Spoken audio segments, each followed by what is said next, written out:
Hey guys, Mike here, and today I'm going to show you my different emulator handhelds. When I go through all these, tell you what I think about them and whether you should get them or not, or if you can find them, that is. Okay, let's start off with the Odroid Go, which is this one right here. Now this one is pretty cheap. There's no headphone port on it, which is which is a bummer because this speaker right here gets pretty loud, and the only way I can find a way to dampen the speaker is to put tape over it to help dampen it a little bit, because this thing gets loud even on its lowest volume. So, and the ROMs are on an SD card back here. Turn this on, see what's playing last. It's been a while. I was just playing. I can't really see it all that well, but I have a bunch of NES games here. No Game Boy games. Not sure that helps. Did I get cards on here?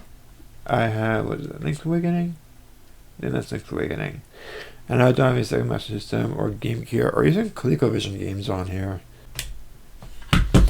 So what are my thoughts on this? This is a great beginner one, but however when you get this in the mail, you have to build it yourself and put the case, the motherboard, the battery, just pretty much everything. It's like a kit you get and you put it together yourself. Now, as far as I know, they don't make this anymore. They make a better version of it. Do I recommend getting this at all? Probably not, because you get better ones for I forget how much it costs, but yeah, you get better ones for cheaper that are out there, I bet. Okay, moving on to the G-Pi case.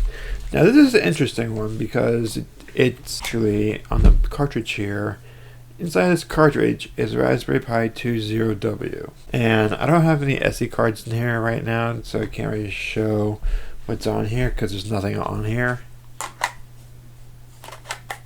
When I was using this, I was using something called Recalbox, which is an operating system, for lack of a better word, that runs in a G-Pi case. It comes with a bunch of homebrew games on it. Going back to the Odroid Go here, the D-pad is kind of weird and ambient, kind of those which travel for my liking.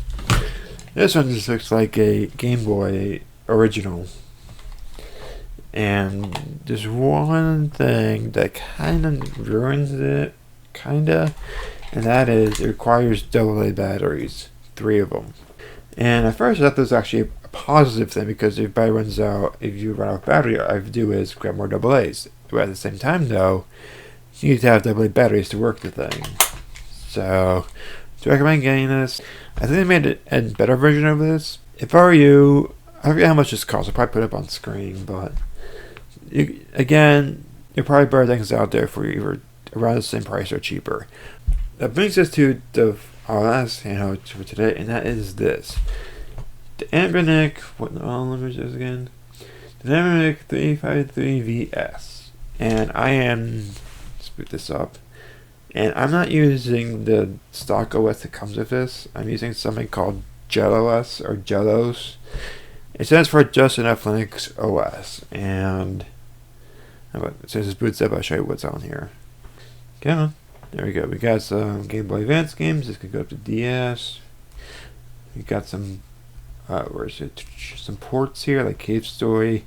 If you have the itch.io or Humble Bundle, a standalone copy that's not Steam, a copy of Stardew Valley. You can actually play Stardew Valley on here, but I need to buy it on the computer first, which is understandable. You can play Undertale on here, but I don't recommend it. I mean, even the opening, they put your name in, that lags a lot, so I don't recommend playing Undertale on here. You can even also play Pico 8 games. Do you know what Pico 8 is? It's a fantasy console. These are just some games I have on here, like Nintendo games, Super Nintendo, Game Boy Color, Game Boy Advance games. They also run DS games, but this is not a touch screen. You have to use the stick right here to move the cursor around. And then you got Moonlight. And Moonlight is a way, if you have an NVIDIA graphics card that's powerful enough to stream games from your computer to this, but I can't get that quite working correctly. And what does work is that I get a whole lot of latency, so I don't quite recommend using Moonlight on this. There are probably other ones out there, I just can't think of them at the moment. So those are my virtual handhelds. If you guys have any questions about any of these, let me know in the comments down below. Thanks for watching, and I'll see you guys next time.